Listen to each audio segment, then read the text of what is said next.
7, signs you're not disconnected. Your system is protecting you. Something shifted in you, and you cannot pinpoint exactly when it happened. One day you were engaged with life, feeling things deeply connected to people and purpose. Then slowly, almost invisibly, a wall went up, emotions became muted, conversations started bouncing off you instead of sinking in. You found yourself going through motions without really being present for any of it. And the enemy wants you to believe this means something is broken inside you. He wants you convinced that you have failed somehow, that your faith is slipping, that God has stepped back because you did something wrong. But I am here to tell you a different truth today. What if that disconnection you feel is not malfunction? What if it is divine protection wearing a disguise you did not recognize?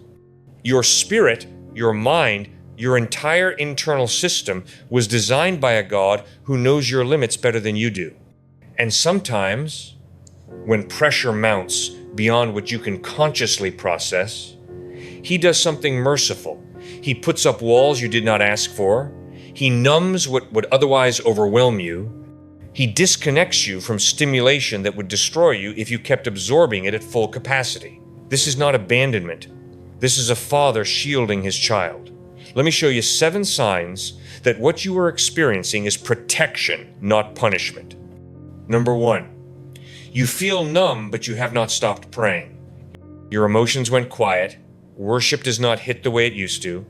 Reading scripture feels mechanical, but here is the thing that matters. You are still doing it. You keep showing up even when you feel nothing. That persistence in the absence of feeling is not dead faith. It is the deepest kind of faith there is. Anybody can seek God when encounters are electric and emotions run high. But continuing to pray when heaven seems silent requires something most people never develop. Hebrews 11:6 says that without faith it is impossible to please God. Notice it does not say without feelings. Your emotions took a step back so your faith could take the lead.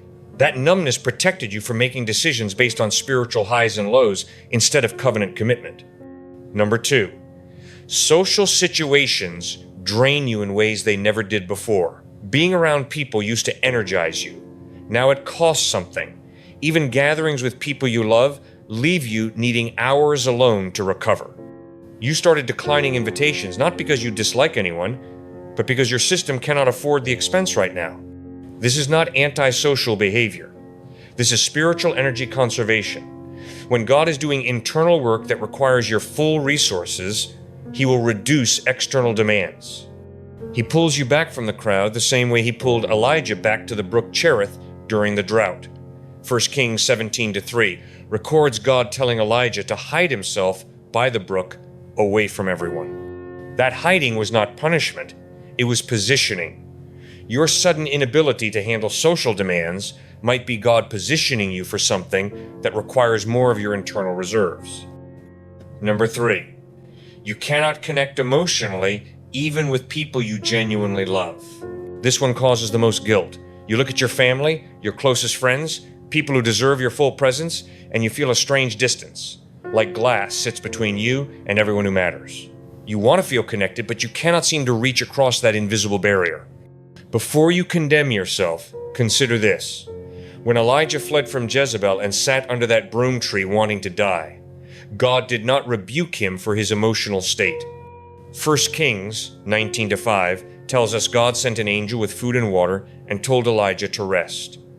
Sometimes emotional shutdown is your spirit forcing rest that your mind refused to take voluntarily. That inability to connect is buying you time to be ministered to before you minister to anyone else. Number 4, your mind keeps going blank at random moments. You walk into rooms and forget why you went there.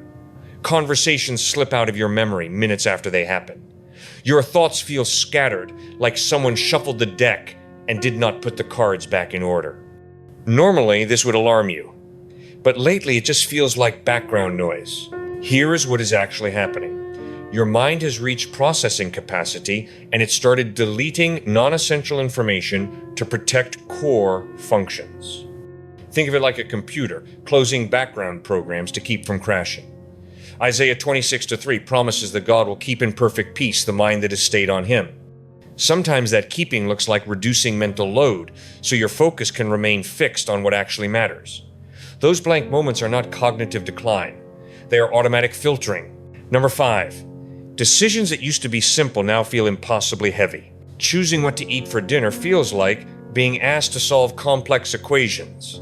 Small commitments paralyze you. You stare at options that should be obvious and cannot seem to move forward on any of them.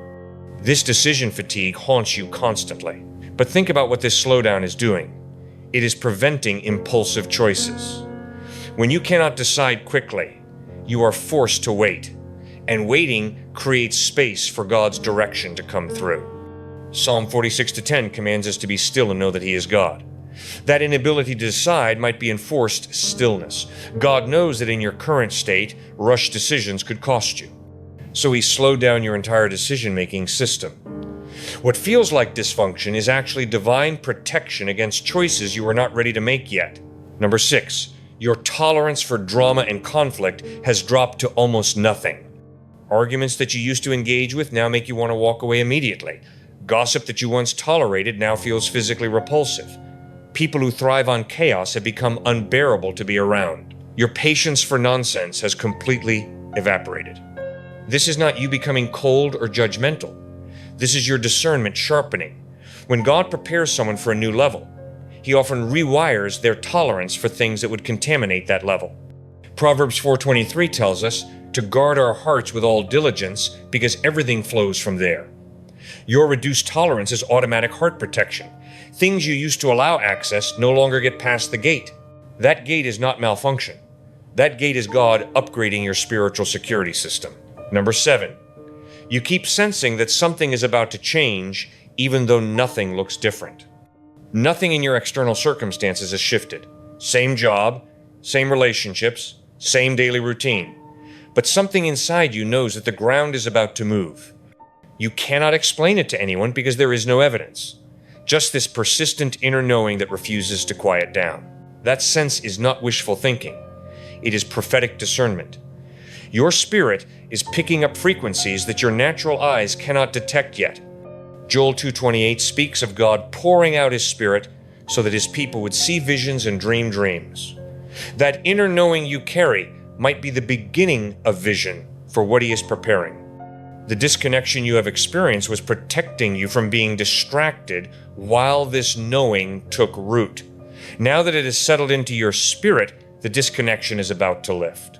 So where does this leave you? It leaves you understood, not by human wisdom that would diagnose and label what you are experiencing, but by divine truth that recognizes protection when the world calls it dysfunction. You did not disconnect because your faith failed. You did not go numb because sin crept in when you were not looking. You did not lose yourself. You were hidden, kept, preserved for a moment that required temporary withdrawal before permanent expansion. Colossians 3:3 says, your life is now hidden with Christ in God. Hidden does not mean abandoned. Hidden means protected from sight until the proper time for revealing comes. You were hidden in Him during this season, and everything you thought you lost was simply stored where the enemy could not touch it. Your capacity to feel is not gone. Your ability to connect is not broken. Your faith has not died. These things have been in protective custody, and the God who withdrew you is the same God who will restore you at the appointed time. Declare that over yourself right now. Say it out loud if you need to. I am not broken. I am being protected. If this message confirms something your spirit already suspected, leave a comment below with the word protected. Let that be your declaration of agreement with what God has been doing in you, even when you did not understand it. And if you want more content that speaks to the deep places most people ignore, subscribe to this channel. There is more to come. And I believe you were meant to hear every word